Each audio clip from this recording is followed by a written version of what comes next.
মসজিদে ইমাম হোসাইন পাক, আঞ্জুমানে কাদরিয়া, নারায়ে তাকবীর।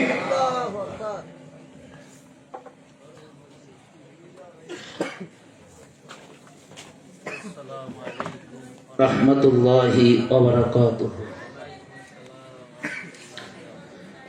আলহামদুলিল্লাহি নাহমাদুহু ওয়া নুসাল্লি ওয়া নুসাল্লিম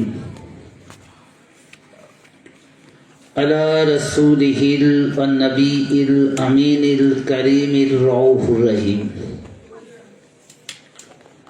ওয়া আলা আলিহি ওয়া আহলি বাইতিহি الطيبين والطاهرين والمعصومين أجمعين خصوصا على سيدنا غوث الأعظم على جدهم نبينا عليه الصلاة والسلام.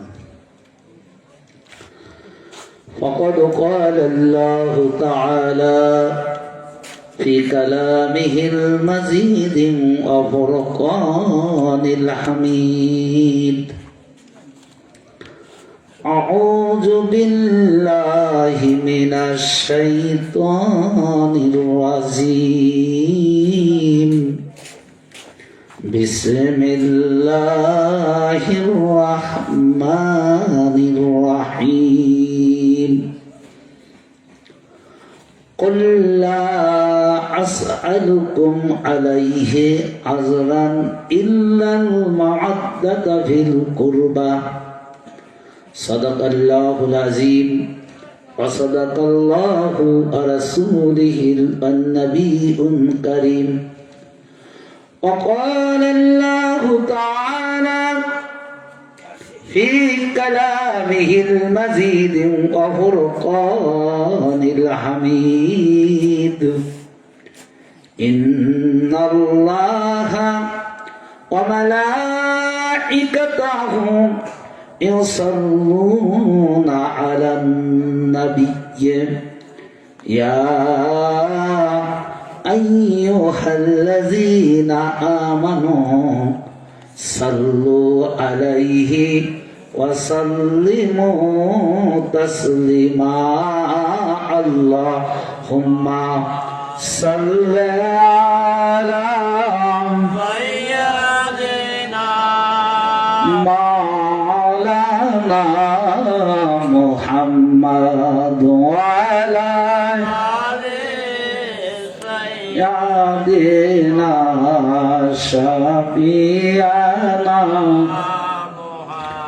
तुम हो मौला ओ है सरवर या अली मर्तजा. तुम हो मौला ओ है सरवर या अली मर्तजा. तुम उसी हो ओ पैगंबर या अली मर्तजा. अल्लाहुम्मा सल्ली अला सय्यिदिना मौलाना मुहम्मद व अला आलि सय्यिदिना शफीआना. आईन दीदारे खुदा है, आईन दीदारे खुदा है, देख लेना आपका. आप है ओ हक मंजर या अली मर्तजा. अल्लाहुम्मा सल्ले अला सय्यिदिना मौलाना मुहम्मद व अला आलि सय्यिदिना शफीआना. अल्लाह अल्लाह अल्लाहु ला इलाहा इल्लल्लाह আল্লাহ আল্লাহ আল্লাহু লা ইলাহা ইল্লাল্লাহ। মেরাজেতে গেলেন নবী মেঘরাতে সরোয়ার, বিনা পর্দায় লামা কামে, বিনা পর্দায় লামা কামে মাবুদের দিদার নবীজি। আল্লাহ আল্লাহ আল্লাহু লা ইলাহা ইল্লাল্লাহু আল্লাহ আল্লাহ আল্লাহু গুনাহগারের গুনাহ ঝরে নবী দেখিলে আপনার, গুনাহগারের গুনাহ ঝরে নবী দেখিলে আপনার, স্বপনেতে দিবেন দেখা, স্বপনেতে দিবেন দেখা চেহারায় আনোয়ার নবীজি। আল্লাহ আল্লাহ আল্লাহ লা ইলাহা ইল্লাল্লাহু আল্লাহ আল্লাহ আল্লাহু লা ইলাহা লা ইলাহা ইল্লাল্লাহু মুহাম্মাদুর রাসূলুল্লাহ সাল্লাল্লাহু আলাইহি ওয়াসাল্লাম। মুআজ্জাজ সামিন ইকরাম, 5ই শাবান রজনী শহীদ সম্রাট হযরতে ইমাম হুসাইন আলাইহিস সালাতু ওয়াস সালাম পাকের বিলাদাত শরীফ উপলক্ষে আজকের এই মহিমান্বিত ওয়াজ মাহফিলের সম্মানিত সভাপতি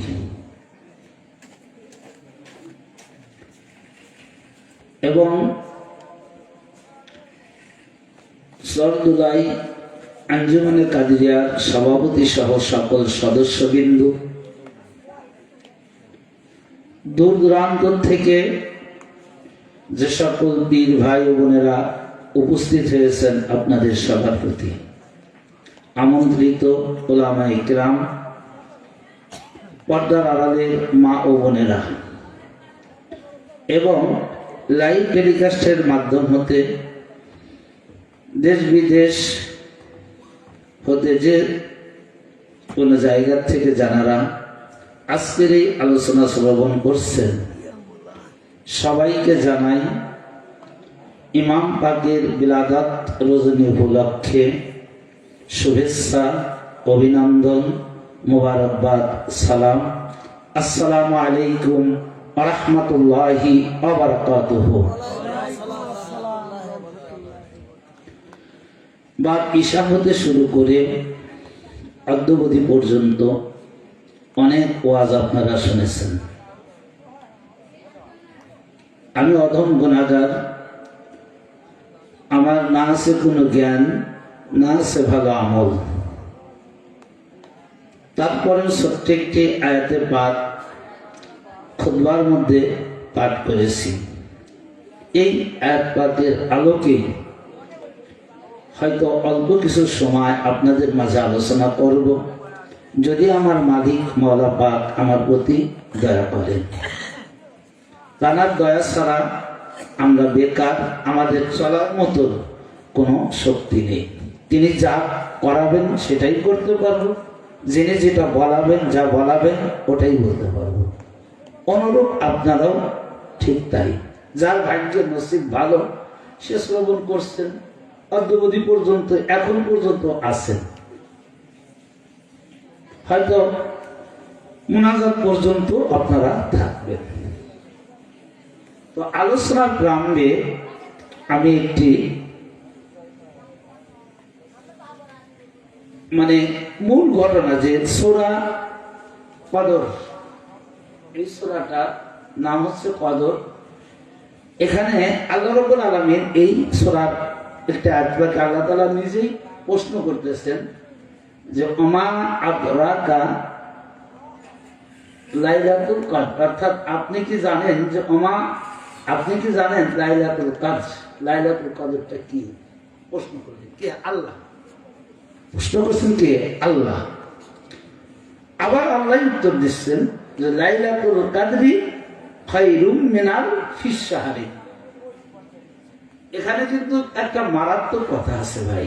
আজকে আপনারা সবে কদর নিয়ে অনেক ওয়াজ শোনেন, হয়তো বেজর সংখ্যা রমজান মাসের 21 তারিখ থেকে শুরু করে 29 তারিখ পর্যন্ত 5টা বেজর সংখ্যাকে অনেকে বলে থাকেন। এই আয়াতের মধ্যে কি কোনো এরকম নাম আছে যে আল্লাহ তাআলা বলতেছেন কদর কি? আপনি কি জানেন এর রাসূল কদর কি?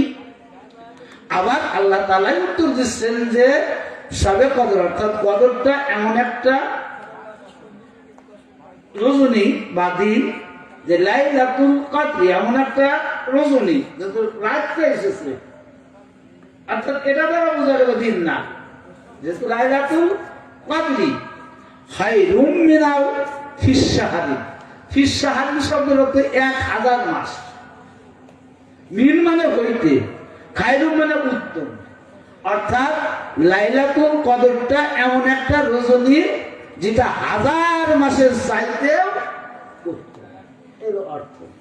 কিন্তু এখানে রমজানের কোন 21 থেকে 29 তারিখ পর্যন্ত কোন নাম নাই। আছে কি?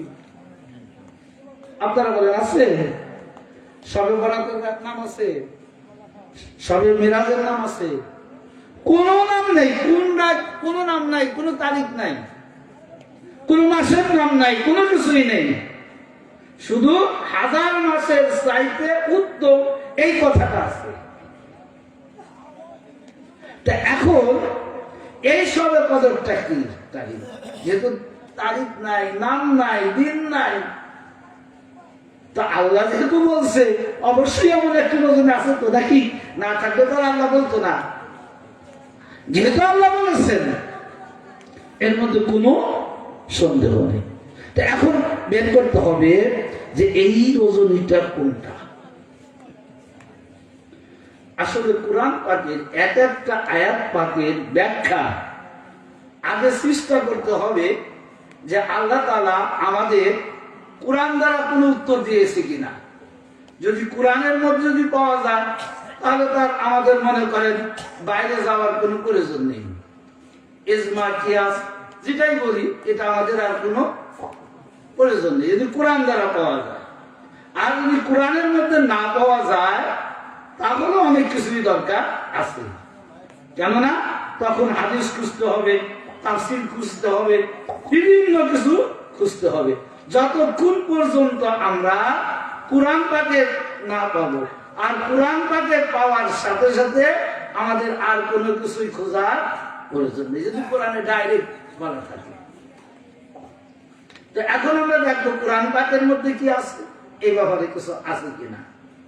তো কোরআন পাকে একটা আয়াত আল্লাহ তাআলা নাযিল করলেন, কুল বিফাদলিল্লাহি ওয়া বিরাহমাতিহি ফাবিযালিকা ফালইকরাহু হুয়া খায়রুম মিম্মা ইয়াজমাউন। সূরা ইউনূসের 58 নং আয়াত। এখানে আল্লাহ তাআলা বলতেছেন যে রাসূল আপনি বলে দিন যে আমার পক্ষ থেকে। কার পক্ষ থেকে? আল্লাহর পক্ষ থেকে। অর্থাৎ আল্লাহ যখন কোন ফজল এবং রহমত যে দিনে যে তারিখে কি করবে, প্রেরণ করবে, ওই দিনটা যেন তারা কি করে, ঈদের দিন হিসাবে গ্রহণ করে, আনন্দের দিন হিসাবে গ্রহণ করে। এখানে কিন্তু একটা খুব গুরুত্বপূর্ণ কথা। এবং পরে আল্লাহ তাআলা বললেন যে যদি কেউ ওই দিনটাকে ঈদের দিন হিসাবে গ্রহণ করে তাহলে তার জন্য হবে কি, ফালইকরাহু হুয়া খায়রুম মিম্মা ইয়াজমাউন। সে জীবনের যত ইবাদত করবে আল্লাহর নৈকট্য লাভের জন্য, যত ইবাদত করবে আল্লাহর নৈকট্য লাভের জন্য, তার চাইতে সব চাইতে উত্তম হবে ওই একটা দিনকে ঈদের দিন হিসাবে গ্রহণ করা। কয়টা দিন? একটা দিন, যেদিন আল্লাহ নিয়ামত রহমত নাজিল করবে আর আল্লাহ ফজল যে দিনটা নাজিল করবে। আমার ভাইরা গভীর মনোযোগ, সূরা কদরের মধ্যে উত্তম হাজার মাসের চাইতে কদরের রাতটা উত্তম হবে, এটা আল্লাহ বলেছেন। কিন্তু কোন মাস বলে নাই, কোন দিন বলে নাই, কোন তারিখ বলে নাই। কোন দিন হবে ওই সবে কদর, এটাও কিন্তু আল্লাহ বলেনি। শুধু বলেছেন লাইলাতুন খায়রুম মিনাল শাহরিন, যে লাইলাতুল কদরের মাসটা এমন একটা মর্যাদাপূর্ণ রাত, এই রাতটা হাজার মাসের চাইতে শ্রেষ্ঠ। এখন আমার ভাইরা, আল্লাহর এই আয়াত পাকের ব্যাখ্যা, কদরের রাতটা যদি আমরা বের করতে চাই, কুরআন পাকের আর একটা আয়াত পাক, যে আয়াত পাকটা আমি একটু আগে সূরা ইউনূসের ৫৮ নং আয়াত পাঠ করলাম। এখন এখানে একটু বিস্তার করে দেখুন, ব্যাখ্যা করে দেখুন, তাফসীর করে দেখুন লাইলাতুল কদরের রাতটা কোনটা। আল্লাহ বলতেছেন এখানে হাজার মাসের চাইতেও বলা হয়নি। আপনার জীবনে যত ইবাদত করবেন আল্লাহকে রাজি খুশি করার জন্য, আল্লাহকে ইত্তেবা করার জন্য, আল্লাহকে আনুগত্য করার জন্য, আপনি যত ইবাদত করবেন, সকল ইবাদতের চেয়ে শ্রেষ্ঠতম একটা ইবাদতের কথা আল্লাহ বললেন, যে দিনে যে তারিখের মধ্যে আমি আল্লাহ তোমাদের মাঝে আমার রহমত এবং ফজল প্রদান করব, ওই দিনটা যদি তোমরা কি করো, ঈদের দিন হিসাবে গ্রহণ করো, তাহলে ওই দিনটা হবে তোমাদের জীবনের সকল ইবাদতের চেয়ে শ্রেষ্ঠ। আমার ভাইরা, এই দুই আয়াতের ব্যাখ্যা, এই দুই আয়াত এক জায়গা করলে প্রতিমান হয় হাজার মাসের চাইতে যে কদর রাতের মর্যাদা, ওই রাতটা সেই রাত যে রাত্রের মধ্যে কোন নিয়ামত আল্লাহর তরফ থেকে আসবে। কারণ আল্লাহর নিয়ামত যদি না আসেন, আল্লাহর রহমত যেদিনে আসবেন, ওই রাতটা হলো হাজার মাসের চাইতে শ্রেষ্ঠ। আমার ভাইরা, আর ওই রাতের মধ্যে জানারা ওই নিয়ামতটাকে ঈদের দিন হিসাবে গ্রহণ করবেন, ঈদের দিন হিসাবে পালন করবেন, ঈদের রাত হিসাবে পালন করবেন, ঈদ হিসাবে মান্য করবেন, তাহলে আপনার জীবনে হাজার মাসের চাইতে ওই দিনের ইবাদতের কারণে, আল্লাহর রহমত পালন ঈদ হিসাবে মানার কারণে আপনি যত ইবাদত করবেন, সকল ইবাদতের চেয়ে শ্রেষ্ঠতম একটাই ইবাদত হবে আল্লাহর রহমত যেদিনে আসবে, ওই দিনটাকে ঈদের দিন হিসাবে পালন করলে। তার মানে বোঝা গেল এইটা, যে কদরের রাত হচ্ছে ওইটা। কারণ ইবাদত না করলে আপনি মজা পাবেন না, ইবাদত করতে হবে। আর কদর হলো ওইটা যে রজনীতে আমার আল্লাহ রাব্বুল আলামিন আমাদের জন্য কোন রহমত নাজিল করবে। সুতরাং আজকের এই রজনীটা ৫ই শাবান এমন একটি রজনী, এমন একটা রজনী, এই রজনীটাই হচ্ছে শবে কদর, এই রজনীটাই হচ্ছে হাজার মাসের চাইতে শ্রেষ্ঠ। কারণ এই রজনীর মধ্যে আল্লাহ রাব্বুল আলামিন দ্বিতীয় ইমাম, ছোট ইমাম পাক হযরত শহীদ সম্রাট ইমাম হুসাইন আলাইহিস সালাতু ওয়াস সালাম পাককে আজকে এই রজনীটা হাজার মাসের চাইতেও শ্রেষ্ঠ। আর এই রজনী আজকে যারা ঈদের দিন হিসাবে গ্রহণ করবে, হুয়া খায়রুম মিম্মা ইয়াজমাউন, আল্লাহর বাণী, আল্লাহর কালাম, আল্লাহর কথা বলতেছেন এই দিনটা, এই রজনীটা যদি কেউ ঈদের দিন হিসাবে গ্রহণ করে, এখানে 1000 মাসের কথা বলা হয়নি, আপনার একদিনের কথা বলা হয়নি, 10 দিনের কথা বলা হয়নি।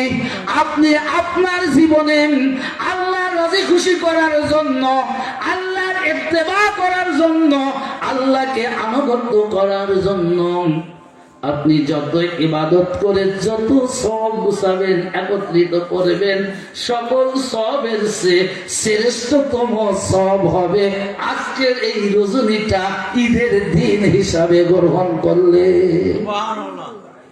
আমার কথাটা বুঝাইতে পারছি ভাই? খুব সহজ কথা, কিন্তু আসলে সবে কদরের নাম নাই। দেখেন যে সবে কদরের নাম আছে আয়াতের মধ্যে, ব্যাখ্যা করে আমরা তাফসীর করছি, আর আমাদের তাফসীর যে সঠিক এটা কেউ কেউ বলতে পারবো ভাই? যারা তাফসীর করে বের করছে যে 21 তারিখ, 25 তারিখ, 23 তারিখ বা 27 তারিখ, 29 তারিখ বের করছে, কিন্তু এটাই যে সঠিক এটা কি বলা যাবে? এর কোনো গ্যারান্টি নেই, নিশ্চয়তা নেই। যদি নিশ্চয়তা থাকতো তাহলে একটা দিনই করতো, 5টা দিন হতো না। তো কিন্তু এটা এখানে। তা এখন আসুন যে কেন হবে না ভাই, কেন হবে না? আসলে সময় স্বল্পতা, তারপরে যে হযরতে আদম আলাইহিস সালাম যখন আল্লাহ তাআলা সৃষ্টি করলেন, তিনি যখন চোখ মিলে তাকালেন, আরশে আজিমে 5টা নূর পাক দেখলেন। কয়টা? 5টা। আদম আলাইহিস সালাম প্রশ্ন করলেন যে আল্লাহ, আপনি তো প্রথম আমাকে সৃষ্টি করেছেন, তো ওই নামগুলো কি? আমার আগে তো কোনো মানুষ সৃষ্টি করেন নাই আপনি, তো ওনার আসলো কোথা থেকে?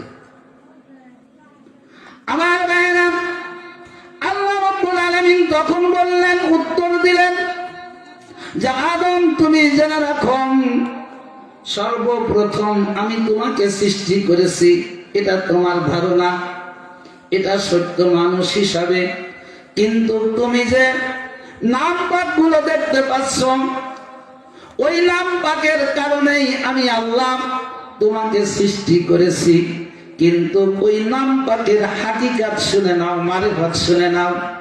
আদমগণ, তুমি যখন বিপদে পড়বে, মুসিবতের মধ্যে পড়ে যাবে,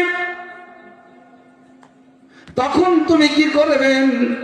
ওই নামের বরকত এতটাই, ওই নামের মর্যাদা এতটাই যে তুমি কি করবে?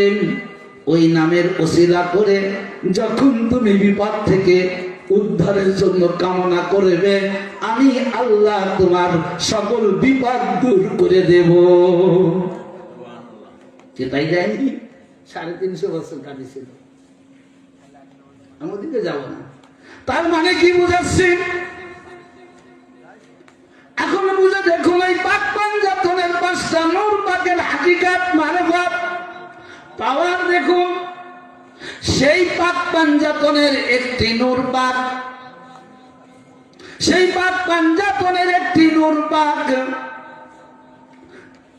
মারাজাল বাহরাইনি ইয়ালতাকিয়ান, 2টা নদী, 2টা সমুদ্র একত্রিত করণের মাধ্যম দিয়ে মা খাতুনে জান্নাত আতার মাওলা আলী তানাদের মাধ্যম দিয়ে কি করেছে? এই ধরে নামে প্রেরণ করেছে, যে নামের ওসিলায় আদম আলাইহিস সালাম বিপদ থেকে মুক্ত পাবে পেয়েছেন, যে নামের ওসিলা করে সকল নবীরা মুক্তি পেয়েছেন, সেই নামেরই একটি নাম পাক আজকে 5ই শাবান রজনীতে ধরা ধামে আগমন করেছে। এখন আপনারা বুকে হাত দিয়ে বলুন, এই রজনীটার মর্যাদা কতটা হতে পারে? এমন একটা নাম পাক যার উসিলায় আল্লাহ আদমের গুনাহ মাফ করেছেন।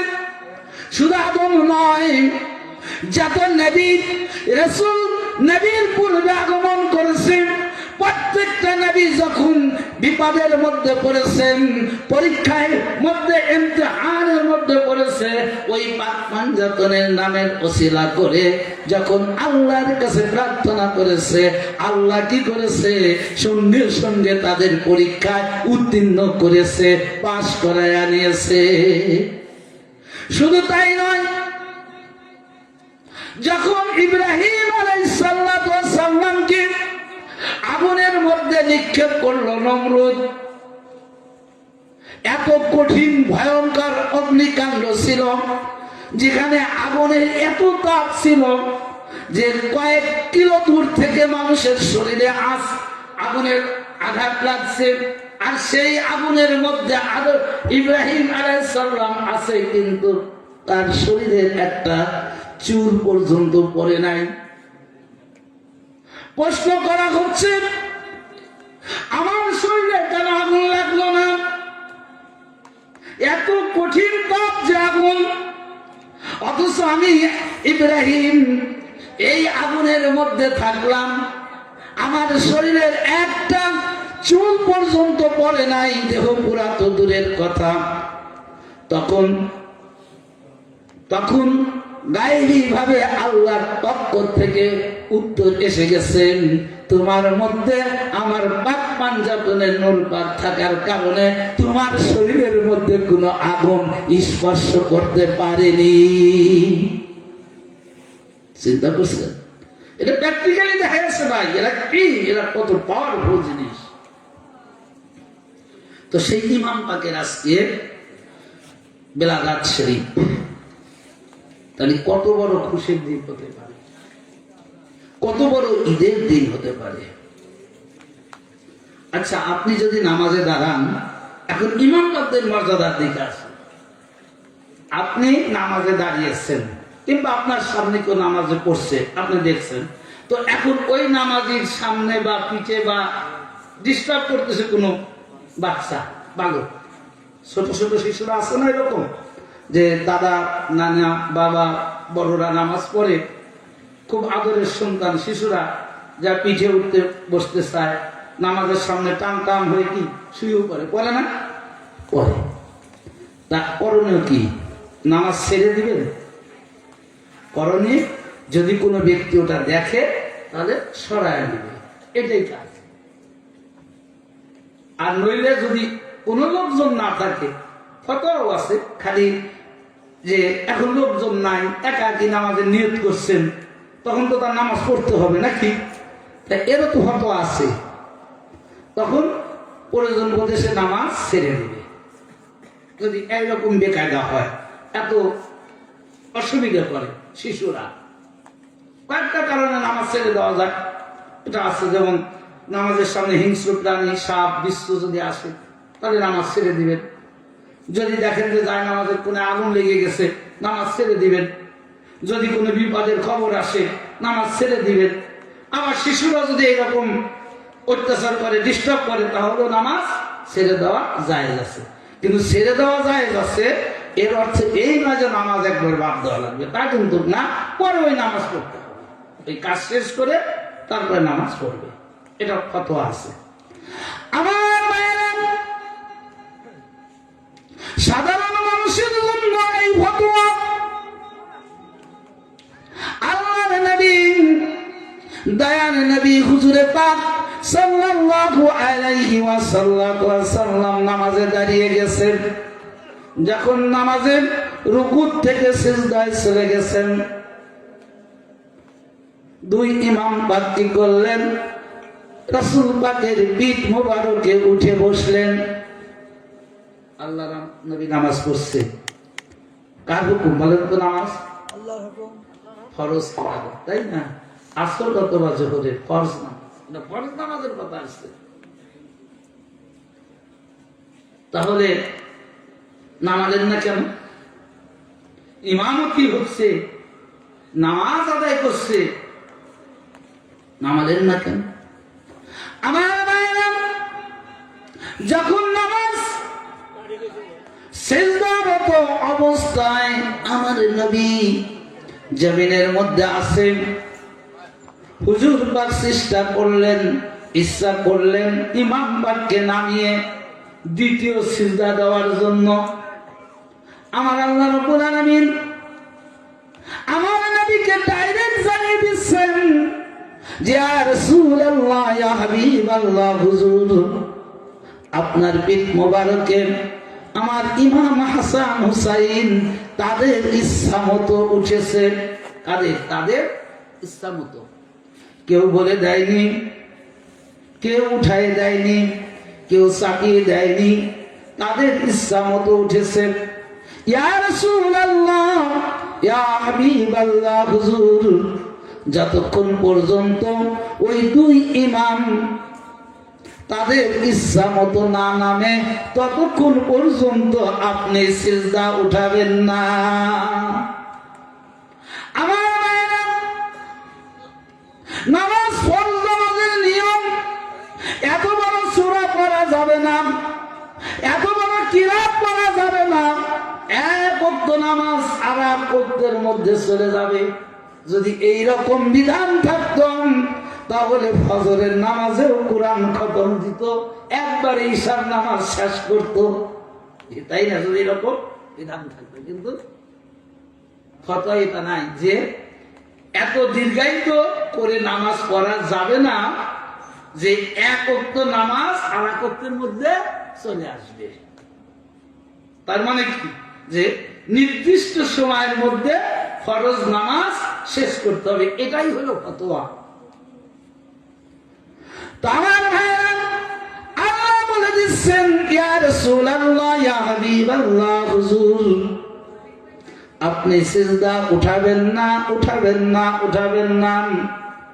ইমাম পাক তাদের স্বইচ্ছায় আপনার পিঠ মোবারকে উঠেছেন, যতক্ষণ পর্যন্ত আপনার পিঠ মোবারক থেকে না নামবে ততক্ষণ পর্যন্ত আপনি সিজদা উঠাবেন না। এখন যদি এই নামাজের দীর্ঘ, এই নামাজের সময় যদি আসর থেকে মাগরিব আসে, যদি ইমাম পাকরা না নামে আপনি সিজদায় থাকবেন। মাগরিব থেকে যদি ঈশা আসে, যদি ইমাম পাকেরা আপনার পিঠ মোবারক থেকে না নামে আপনি আসরের নামাজেই থাকবেন। এমনি করে এক কথা, যতক্ষণ পর্যন্ত দুই ইমাম পাক স্বইচ্ছায় আপনার পিঠ মোবারক থেকে নামবে না ততক্ষণ পর্যন্ত আপনি সিজদা উঠাবেন না, উঠাবেন না, উঠাবেন না। যখন নামবে তখন সিজদা উঠাবেন। আর এই সিজদা উঠানোর পর আপনাকে নতুন করে নামাজের নিয়ত করতে হবে না, ওই নিয়তেই আপনি বাকি নামাজ শেষ করে দিবেন। বুঝাইতে পারলাম যে ওই নামাজেই বাকি নামাজ করতে হবে, আর নতুন করে নিয়ত করতে হবে না। আল্লাহর ফরজ ইবাদত। ও ভাই, আপনার সন্তান যদি আপনার সামনে আসে, আপনার আত্মীয়, আপনার নাতি যদি আপনার নামাজের সামনে এসে ডিস্টার্ব করে, তো ফতোয়ায় আসলো নামাজ ছেড়ে দিয়ে আগে ওকে শান্ত করে আবার নতুন করে পড়া। তো নবীর ক্ষেত্রে এটা হলো কেন? একটু বোঝেন না? আজকে কত আমরা দিয়ে দিই। আরে ভাই, মর্যাদা নাকি? আল্লাহ যাকে ভালোবাসেন, আল্লাহ যাকে প্যার করেন, নামাজের চেয়ে বেশি প্যার করেন এই ইমাম পাককে, এটাই বোঝা গেল। কারণ নামাজ যদি বেশি প্রিয় হতো আল্লাহর নিকটে, নামাজকে যদি আল্লাহ রাব্বুল আলামিন বেশি ভালোবাসতেন, তারপরে ইমাম পাকদের তো আমার আল্লাহ তো ইচ্ছা করলে আমার নবীর পিঠ মোবারক থেকে দুই ইমাম পাককে নামায় দিতে পারতো। কি ভাই, পারতো কিনা? কোন বললে হয়ে যাবে? যাদেরকে আল্লাহ এত ভালোবাসেন, এত প্যার করছে ভাই, যার কারণে আল্লাহ রাব্বুল আলামিন রিসালাতের বিনিময় হিসাবে পৃথিবীর মধ্যে আর কোনো কিছুই চাইনি। নামাজ চাই নাই, রোজা চাই নাই, হজ চাইনি, যাকাত চাইনি, নবীর ভালোবাসা চাইনি, বরং হজ, যাকাত, নামাজ, রোজা, নবীর ভালোবাসা, রিসালাতের মধ্যে যতগুলো হুকুম আহকাম আছে সমস্ত কিছুর বিনিময়ে আমার আল্লাহ রাব্বুল আলামিন তিনি বলে দিলেন, কুল্লা আসআলু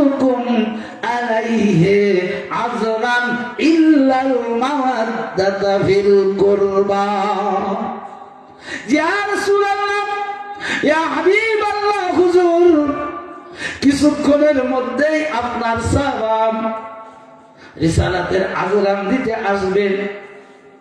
সুতরাং ওই আজরান দেওয়ার আগেই আপনি আপনার সাহাবীদের কাছ থেকে চেয়ে নেন রিসালাতের আজরান হিসাবে, আমি আল্লাহ ভালোবাসি, আপনিও ভালোবাসেন। সুতরাং আমি আপনি যাকে ভালোবাসি এর চেয়ে প্রিয় বস্তু আর পৃথিবীর মধ্যে হতে পারে না। আমি আল্লাহ ভালোবাসি, আপনি আমার হাবিব, আমার মাহবুব, আপনিও ভালোবাসেন। দুই ইমাম পাককে ইয়া রাসূলুল্লাহ, ইয়া হাবিবাল্লাহ, হুজুর এর চেয়ে আর ভালো কিছু হতে পারে না, এর চেয়ে প্রিয় বস্তু আর পৃথিবীতে হতে পারে না। যদি কোনো ব্যক্তি রিসালাতের বিনিময়ে দিতে চায়, যদি কোনো ব্যক্তি রিসালাতের আজরান হিসাবে আপনাকে দিতে চায়, ইয়া রাসূলুল্লাহ, ইয়া হাবিবাল্লাহ, আপনি বলে দিন রিসালাতের বিনিময় আপনার কলিজার টুকরা, আপনার আপনজনের ভালোবাসা ছাড়া আর কোনো কিছুই আল্লাহ চায় না। কারণ আল্লাহ ভালোবাসে, আমার নবীও ভালোবাসে। তো তার চেয়ে উত্তম জিনিস আর হতে পারে ভাই? তাকে ভালো আমাদের বাঁচতে হবে কিনা? এখন দেখেন যে এনাদের যারা ঘৃণা করবে, দুশ্মনী করবে, তাদের স্থানটা কোন জায়গা? আর এনাদের যে আল্লাহ ভালোবাসে তার একটি হাদিস, এই হাদিস খানা নেওয়া হয়েছে তিরমিজি শরীফে আল জামিউস সহিহ আবওয়াবুল মানাকিব, দ্বিতীয় খণ্ড, পৃষ্ঠা 218, ইবনে হিব্বান আস-সহিহ খণ্ড 15, পৃষ্ঠা 423, হাদিস নং 6967, তাওয়ারানি আল মুজামুল কবির, তৃতীয় খণ্ড, পৃষ্ঠা 39, হাদিস নং 2618। আবার বলা আছে মুকাদ্দিসি আল আহাদিসুল মুখতারা, চতুর্থ খণ্ড, পৃষ্ঠা 113, হাদিস নং 1324। এতগুলো কিতাব থেকে এই হাদিসগুলো, এই হাদিস খানা নেওয়া হয়েছে যে আল্লাহ ভালোবাসে কিনা, কিরকম ভালোবাসে চিন্তা করেন। হাদিসের রাবি হচ্ছে হযরত বারা বিন আজিব রাদিয়াল্লাহু তাআলা আন ইল বারা আন্না রাসূলুল্লাহ সাল্লাল্লাহু আলাইহি ওয়া আলা আলিহি ওয়া সাল্লামা আয়াসুল্লু হাসানা ওয়া হুসাইনা ফাকালা আল্লাহুম্মা ইন্নী আহাব বাহুমা আহাবা। হাদিস কয়েকটা কিতাব, 4টি কিতাবের নাম বলছি, তার মধ্যে একটি কিতাব হলো সিয়াসাতের কিতাব তিরমিজি, যে তিরমিজি শরীফ না পড়লে কোন মাওলানা কমপ্লিট মাওলানা হতে পারবে না। এত গুরুত্বপূর্ণ একটি কিতাব। তো এই হাদিসের মধ্যে হযরতে বারা বিন আজিব রাদিয়াল্লাহু তাআলা আনহু তিনি বর্ণিত যে রাসূল পাক সাল্লাল্লাহু আলাইহি সাল্লাম ইমাম হাসান এবং হুসাইন আলাইহিস সালামের দিকে তাকিয়ে দেখলেন, তাকিয়ে থাকলেন। আবসারা মানে তাকালেন, দেখলেন কে? হুজুর পাক হাসান ওয়া হুসাইনা, হাসান এবং হুসাইন আলাইহিস সালামের দিকে। আর বললেন, হে আল্লাহ, আমি এদের দুজনকে খুব মহব্বত করি, অতএব তুমিও এদেরকে, এই দুইজনকে মহব্বত করো। কে বলছে? আল্লাহর নবী। আচ্ছা, আল্লাহর নবী যেটা আল্লাহর কাছে চায় সেটা আল্লাহ দেবে না ভাই? আপনাদের সন্দেহ আছে? দেবে কিনা বলেন? দেবে। আমার ভাইয়েরা, আল্লাহর নবী দুই ইমাম পাকের দিকে তাকিয়ে যখন আল্লাহর নিকট বলতেছেন, ইয়া রাব্বুল আলামিন, আমি এদেরকে ভালোবাসি, আমি ভালোবাসি, তার মানে রাসূল ভালোবাসে। ইয়া রাব্বুল আলামিন, আপনি কি করুন, এনাদেরকে ভালোবাসেন। এইরকম আরেকটা হাদিসের মধ্যে আল্লাহর নবী বলতেছেন, আল্লাহর নবী বলতেছেন, আমি ইমাম হাসান হুসাইনকে ভালোবাসি, আল্লাহ আপনি তাদেরকে ভালোবাসুন, এবং যারা ইমাম হাসান এবং হুসাইনকে ভালোবাসে আপনি তাদেরকেও ভালোবাসুন। এটা জোরে বললেন না সুবহানাল্লাহ? যে আল্লাহ বলতেছেন না, আমার নবী বলতেছেন, রব্বুল আলামিন ইমাম হাসান হুসাইনকে আমি ভালোবাসি, আপনি ভালোবাসবেন। শুধু ইমাম হাসান এবং হুসাইনকে আপনি ভালোবাসবেন না, যারা আশিকানে হুসাইন হবে, জাকেরানে হুসাইন হবে, যাদের হৃদয়ে হুসাইনের ভালোবাসা থাকবে, যারা ইমাম হুসাইনের জন্য মাতাম করবে, যারা ইমাম হুসাইনের জন্য কান্না করবে, যারা ইমাম হুসাইনের মহব্বতের জন্য এক ফোঁটা বুকের রক্ত জমিনে ঝরাবে, ইয়া রাব্বুল আলামিন আপনিও তাদেরকে ভালোবাসুন। এটা হলো ইমাম হুসাইন। এর নাম ইমাম হুসাইন, জানার বিলাদাত শরীফ আজকে হচ্ছে ভাই। যে বিলাদাত শরীফে আপনারা অর্থাৎ মাগরিব থেকে শুরু করে অর্ধবধি পর্যন্ত আকাশ পাখির মায় বসে আছেন, শীতকে শীত মনে করেন নাই, গরমের দিন হলেও গরমকে গরম মনে করতেন না। যাদের হৃদয়ের মধ্যে ইমাম পাকের মহব্বত আছে, টানা নাই আছেন, তো এখন আল্লাহ রাসূল বলেছেন, যারা ইমাম পাকদেরকে ভালোবাসবে রব্বুল আলামিন আপনিও তাদেরকে ভালোবাসেন। আমার ভাইরা, আজকে আপনারা যারা ইমাম পাকের মহব্বতে এই জায়গাতে এসেছেন, বুকে হাত দিয়ে বলুন, আল্লাহ আমাদের আপনাদের ভালোবাসছেন কি না? কারণ আল্লাহর নবীর মনের আশা, আল্লাহর নবী মনের ইচ্ছা আশা আল্লাহ পূরণ করেছে, করবে, করেছে, এর মধ্যে কোনো সন্দেহ নেই। আজকে আমরা বুঝি না ভাই। তারপরে আসুন, ইমাম পাক কেন মহব্বত করবেন? এরপরে আল্লাহ তাআলা দেখেন কি বলছে, এখানে কঠিন এ হাদিস খানা, এ হাদিস খানা নেওয়া হয়েছে 9টা কিতাব থেকে।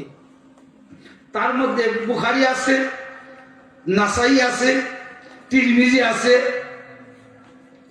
এবং তিরমিজি আল জামিউস সহিহ 2য় খণ্ড 218 পৃষ্ঠা, বুখারী আস-সহিহ অর্থাৎ 1ম খণ্ড 530 পৃষ্ঠা কিতাবুল মানাকিব, বুখারী আদাবুল মুফরাদ পৃষ্ঠা 42 হাদিস নং 85, নাসাই শরীফ আস সুনানুল কুবরা 5ম খণ্ড পৃষ্ঠা 53 হাদিস নং 8530, মুহাম্মদ বিন হাম্বল আল মুসনাদ 2য় খণ্ড 93 পৃষ্ঠা হাদিস নং 5675, আহমদ বিন হাম্বল আল মুসনাদ 2য় খণ্ড হাদিস পৃষ্ঠা নং 114 হাদিস নং 5940, আবু ইয়ালা আল মুসনাদ 10ম খণ্ড পৃষ্ঠা 136 হাদিস নং 5739, আবার তাবারানী আল মুজামুল কবির 3য় খণ্ড 127 পৃষ্ঠা হাদিস নং 2884, এবং বুখারী আস-সহিহ কিতাবুল আদাব 2য় খণ্ড 886 পৃষ্ঠা। এতগুলো কিতাব থেকে এই হাদিস আনা হয়েছে। তার মধ্যে সকল মুফাসসিররা, মুফতি মুফাসসির যারা আছে, বুখারী শরীফকে কোরআনের পরে স্থান দিয়েছে। একটা কিতাব, সেটা হলো বুখারী। কিসের পরে? কোরআন শরীফের পরে।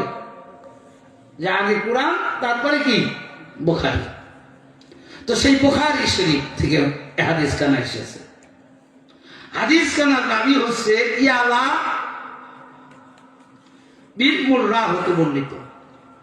আন ইয়ালা ইবনে মুররাতা قال قال رسول الله صلى الله عليه وسلم হুসাইন মিন্নি ওয়া আনা মিনাল হুসাইন।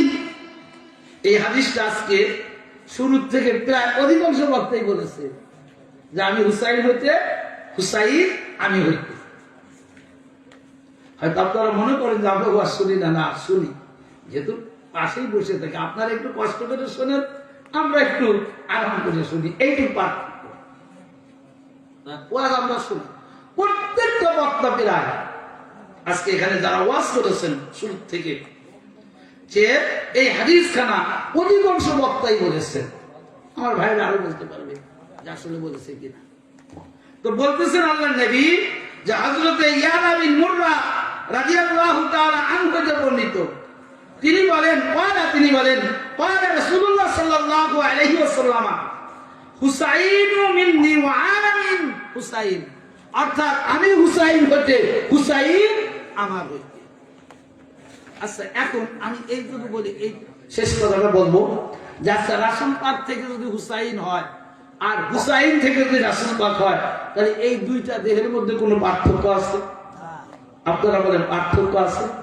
তো এদের যদি কারো কষ্ট দেওয়া হয়,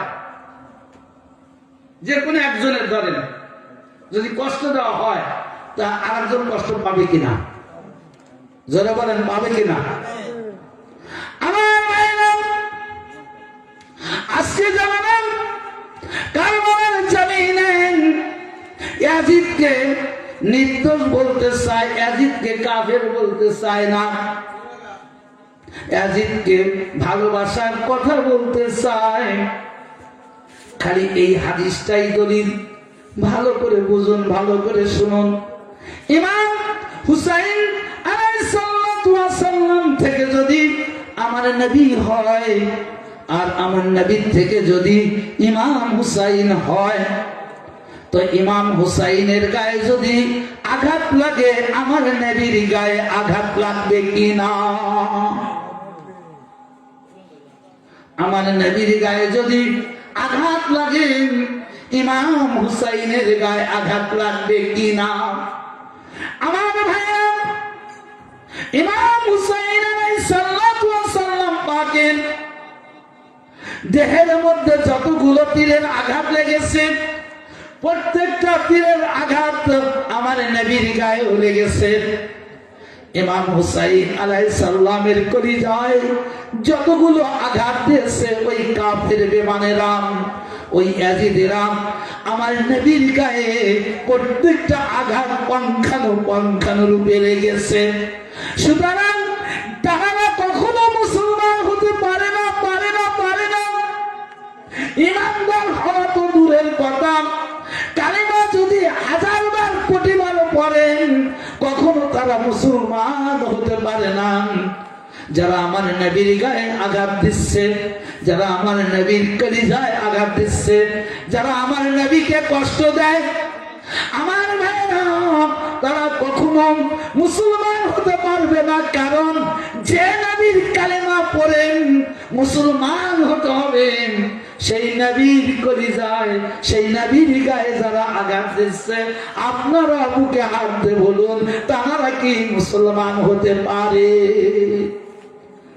আল্লাহকে গাড়ি দিলেই ইমান থাকে না, আর আঘাত করলে কি হতে পারে বলেন? তো সেই নবী বলতেছেন, পরের বারে বলতেছেন আল্লাহ তাআলা এই হাদিস কানা, তারপরে বলতেছেন কি আহাব্বাল্লাহু মিন আহাব্বা হুসাইনা হুসাইন সিবতি মিন আলিল আসবাব, অর্থাৎ আল্লাহ তাআলা তিনি বলতেছেন তারা কি করবেন? আল্লাহ তাআলা তার সাথে মহব্বত রাখবেন, যে হযরতে ইমাম হুসাইনের সাথে মহব্বত রাখে। আর হুসাইন আমার নাতি সমূহের মধ্যে একজন নাতি। আমার ভাইরা, আল্লাহর নবী এখানেই শুধু শেষ করলেন না, আমার হতে হুসাইন, হুসাইন হতে আমি হইতে হুসাইন, এটা বলেই শেষ করলেন না। আল্লাহ রাসূল পরিশেষে এই কথাটা বললেন যে যারা ইমাম হুসাইনকে মহব্বত করবে, আল্লাহ তাদের সাথে মহব্বত রাখবে। চিৎকার করে বলুন সুবহানাল্লাহ। যারা ইমাম হুসাইনের সাথে মহব্বত রাখবে, যারা ইমাম হুসাইনের সাথে দোস্তি রাখবে, যারা ইমাম হুসাইনকে ভালোবাসবে, আল্লাহ রাব্বুল আলামিন তাদের সাথে ভালোবাসা রাখবে, এটা আমার আপনার কথা নয়, আমাদের কোনো কিতাবাদির কথা নয়, আমাদের তরিকার কোনো দলিল নয়, এটা খোদ নবী হুজুর পাক সাল্লাল্লাহু আলাইহি ওয়াসাল্লামের পাক জবানের পাক বাণী। এর মধ্যে কোনো সন্দেহ নাই। তো যারা আল্লাহকে ভালোবাসতে চায় তাদের কি করতে হবে আপনি বোঝেন? এই জন্য আজকে রাখতে ঈদের রাখবা, এমনি নিজের রাত হয়নি যে আল্লাহ যাদের ভালোবাসে, আল্লাহ যাদের প্যার করছে, আল্লাহ যাদের মহব্বত করছে, তাদের আগমনের রাত হলো আজকে। এই রাতটাই হলো সবে কদর, যেটা হাজার মাসের চাইতে উত্তম। এবং এই সবে কদরের রাত্রে ইবাদত করলে সকল ইবাদতের শ্রেষ্ঠ ইবাদত, সকল ইবাদতের আজরানের থেকে সব চাইতে উত্তম আজরান আজকের এই রাত্রে ঈদ হিসাবে গ্রহণ করা। এটাই কোরআনের ফয়সালা। আজকে সবে কদর চিনি না, ইমাম পাকদের চিনি না, ইমাম পাকদের জানি না ভাই। আর যাদের জন্য জান্নাত, যাদের জন্য সমস্ত কিছু আল্লাহ তাআলা এই কুল কায়নাত সৃষ্টি করেছে, যারা আল্লাহর রহমত, সেই রহমতকে যদি আমরা না চিনি, সেই রহমতকে যদি আমরা না মানি, সেই রহমতকে যদি আমরা স্বীকার না করি, আল্লাহর রহমত আমরা পাবো? কখনো পাবো না। তারপরেও আল্লাহ কোরআনের আয়াত দ্বারা ওয়াজিব করে দিলেন, এস্টাবলিশ করে দিলেন, কুল্লা আসআলুকুম আলাইহি আজরান ইল্লাল মাওয়াদ্দাতা ফিল কুরবা। আর কি যে আল্লাহ ভালোবাসা চেয়েছে ভাই, এটা আমাদের কিছু করার নাই। আর যতগুলো যে 2টা থেকে 3টা হাদিস আপনাদের মাঝে তুলে ধরেছি অসংখ্য কিতাবের রেফারেন্স দিয়ে, তার মধ্যে বুখারী, মুসলিম, বুখারী, নাসাই, তিরমিজি 3টা সিয়াসতকার কিতাবই রয়েছে, যা না পড়লে কেউ মাওলানা হতে পারবে না। মহান আল্লাহ রাব্বুল আলামিন আমাদের আপনাদের সবাইকে আহলে বায়তের রুজ্জু ধরে এবং ইমাম পাকদের মহব্বত আমাদের এই হৃদয়ের মাঝে নিয়ে যেন আমরা এই দুনিয়ার জিন্দেগি থেকে শেষ বিদায় নিতে পারি। সবাই বলুন আমিন। ওমা তাওফিক ইল্লা বিল্লাহ। আসসালামু আলাইকুম ওয়া রাহমাতুল্লাহ।